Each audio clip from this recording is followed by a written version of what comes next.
By the end of the 1920s, the world was not calm, but it was pretending to be.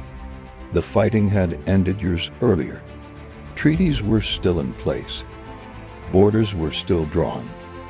On paper, peace remained intact. But beneath the surface, something was shifting. Slowly, quietly. People remembered the war. They remembered the destruction. The loss, the fear.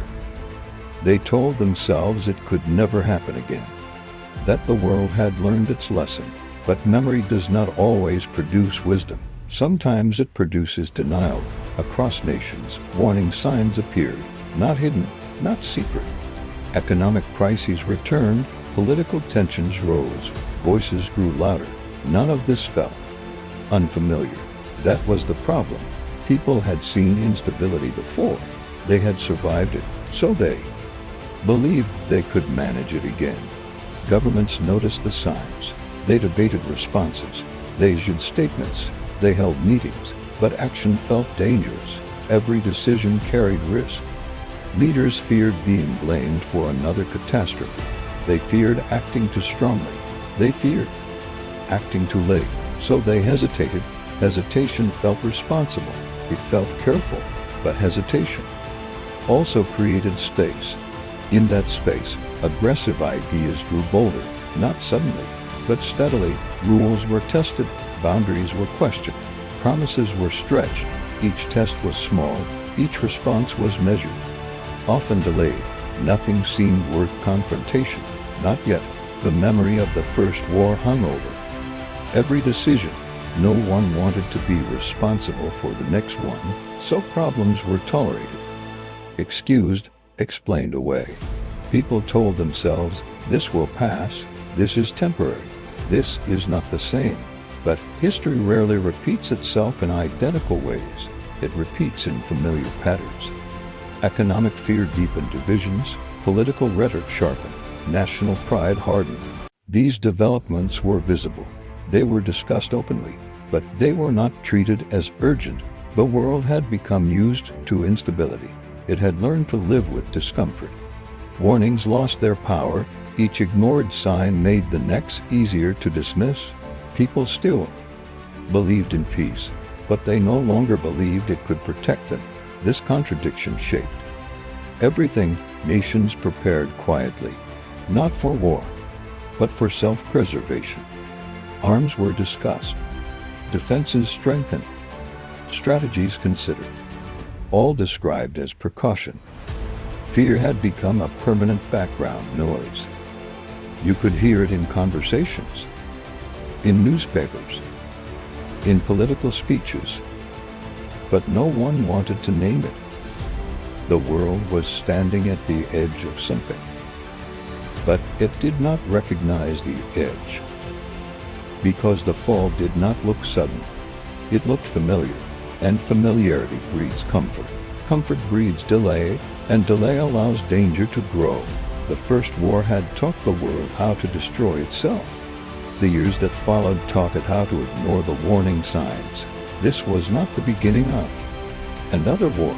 It was the continuation of unfinished history, and the world was about to discover that ignoring warnings does not make them disappear. It makes them louder. Arms discussions returned, not openly, not dramatically, but practically. Precaution became preparation. Preparation became expectation. The world did not rush toward war. It adjusted to the possibility of it. That adjustment mattered, because once war feels possible, it begins to feel acceptable. People still spoke of peace, but their actions spoke of readiness. The belief that rules could restrain behavior weakened. The belief that force could restore order grew. Aggression did not yet shock the world. It blended into the background. News reported changes. People noticed them, then moved on. Instability had trained them to expect disruption. Every unchallenged action rewrote expectations. Every delay lowered resistance. The world was no longer asking, should this be allowed? It was asking, what happens next? Aggression had returned, not as chaos, but as momentum. It did not need permission. It only needed time. And time was something hesitation kept giving it. The lessons of the First War were still remembered, but they were being interpreted differently, not as a warning against aggression, but as a warning against resistance. This misunderstanding would matter more than any single decision, because history does not repeat itself through accidents. It repeats itself through choices made in fear. And fear was now guiding the world again. At first, aggression did not look like aggression. It did not arrive with armies. It did not announce itself with declarations. It arrived disguised as correction, as restoration, as necessity. In many countries, people felt something had been taken from them: dignity, stability, control over their future. They wanted it back. Leaders who spoke about restoring what was lost gained attention, not because they promised war, but because they promised certainty. They spoke confidently, without hesitation. They did not ask questions. They provided answers. In a world tired of uncertainty, answers mattered more than accuracy. Aggressive actions began small: a rule ignored, a boundary questioned, an agreement quietly reinterpreted. Each step tested the response of others. Responses were cautious, measured, delayed. No one wanted escalation. Everyone remembered the cost of the last war. So violations were tolerated, explained away, described as temporary. People told themselves this was different, that it would stop, that reason would prevail. But aggression grows when it meets silence. Every successful test encouraged the next. The world watched carefully. It noticed the changes, but it did not respond decisively. Fear of war became stronger than fear of aggression. This fear shaped decisions everywhere. Leaders avoided confrontation. They chose negotiation, delay, hope that problems would resolve themselves.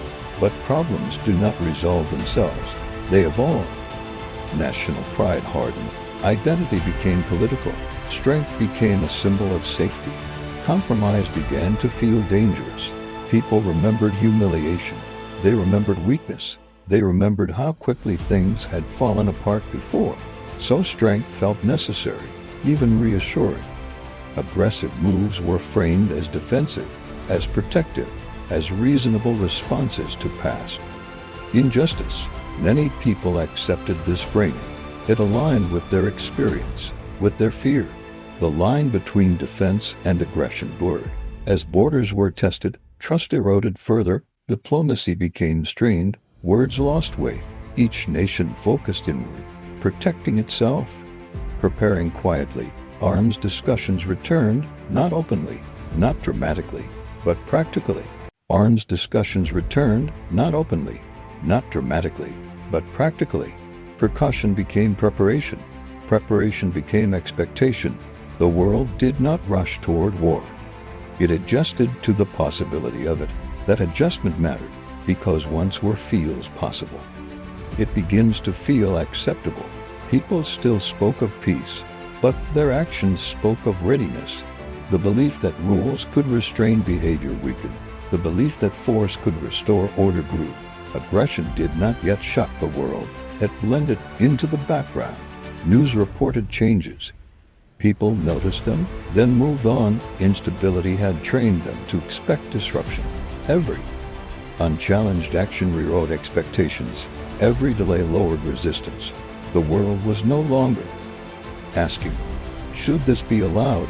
It was asking, what happens next? Aggression had returned, not as chaos, but as momentum. It did not need permission. It only needed time. And time was something hesitation kept giving it.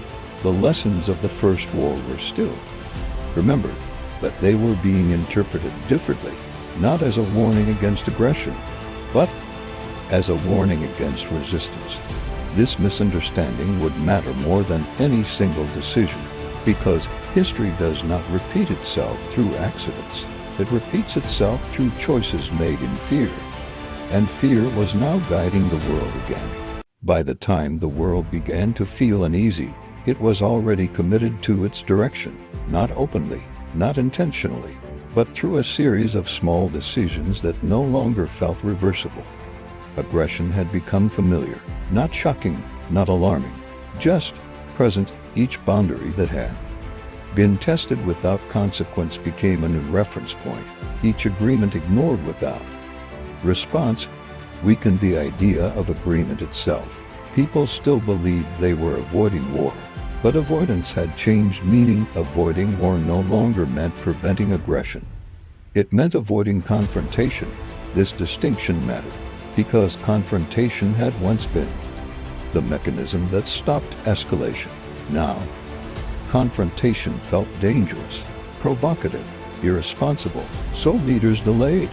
They negotiated longer.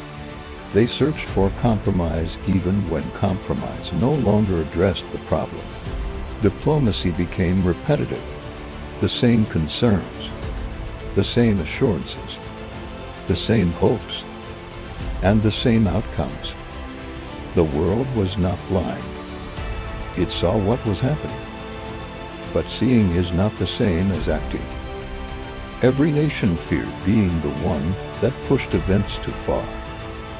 No one wanted to be remembered as the spark. So they waited. People told themselves that this moment was still different from the past, that war would announce itself, that it would feel obvious. But war does not always announce itself. Sometimes it arrives quietly. Through routine decisions, military preparations increased, not openly, not aggressively. Described as precaution, as defense, as insurance, each nation told itself it was only responding, never initiating. This shared belief created a dangerous illusion. If everyone is responding, then no one is responsible. As preparations grew, so did expectations. War became imaginable, then plausible, then likely. People adjusted emotionally. They spoke cautiously. They lowered expectations. They prepared. Mentally, this emotional adjustment mattered because once people prepare for conflict, they begin to accept it. The shock that once prevented escalation faded. History began to feel repetitive. People remembered the years before the first war, the speeches, the warnings, the confidence. They noticed the similarities, but they underestimated their importance. They believed that awareness alone would prevent repetition. They believed that knowing history was the same as learning from it. It was not. The final steps toward catastrophe did not feel dramatic. They felt procedural. One agreement questioned, one promise delayed, one response softened. Each step felt reasonable on its own. Together, they formed a path that led forward even as people insisted they were standing still. Public conversations shifted again. Fear returned, but it was quieter, heavier. People sensed something was coming. They just did not know when. This anticipation shaped behavior. Markets reacted. Governments adjusted. Families worried. The world felt tense, not explosive, but tight, like something stretched too far. There was still time, but not much. The moment for prevention had passed quietly. The moment for response was approaching. The difference between the two was known. Longer clear, the world had reached a stage where stopping conflict required courage, not caution, but courage was scarce. Fear had trained people to hesitate, to delay, to hope. Hope, when unsupported by action, becomes denial. And denial is not peace. The world was no longer drifting.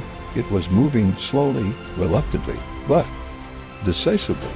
The final steps had begun, and once taken, they could not be undone.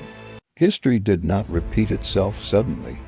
It did not return with surprise. By the time the world recognized what was happening, the path forward had already been chosen. Years of hesitation had reshaped expectations. Years of fear had rewritten limits.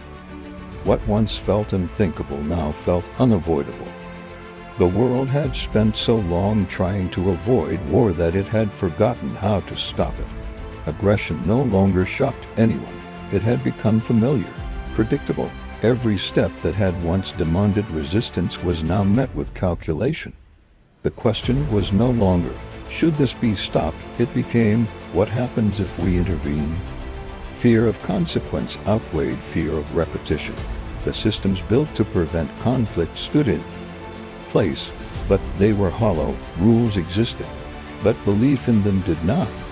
Agreements remained written, but they were no longer trusted. The memory of the First War still lingered, but it no longer inspired caution. It inspired paralysis. People told themselves, "We cannot go through this again," and so they avoided confrontation. But avoiding confrontation is not the same as preventing conflict. By the late 1930s, the world had changed. Not visibly, not dramatically, but fundamentally. The balance that once restrained action was gone. The fear that once discouraged aggression had shifted. Now fear discouraged resistance. People had adjusted, governments had adjusted, nations had adjusted. War no longer felt impossible. It felt delayed. The final moments before collapse were quiet. There were no sudden realizations, no universal acknowledgement, just a growing sense that something irreversible was approaching. The warnings had been there, clear, repeated. They had been ignored not because people were blind, but because they were afraid of acting too soon, afraid of acting too strongly, afraid of being blamed. History did not repeat itself because humanity forgot. It repeated itself because humanity hesitated, because the lessons of the First War were misunderstood. The lesson was not simply that war is destructive. It was that unresolved peace creates the conditions for war. The Second War did not begin with an invasion. It began years earlier, in conference rooms, in delayed decisions, in silence. World War I ended with the hope that the world had learned enough. World War II began when that hope was allowed to replace action. The cycle was complete. The war that was supposed to end all wars had instead created the next one, not through intention, but through failure to heal, failure to listen, failure to act. History did not repeat itself because it wanted to. It repeated itself because it was allowed to. This is where World War I truly ends. Not in 1918, but in the moment the world realized that peace alone is not enough.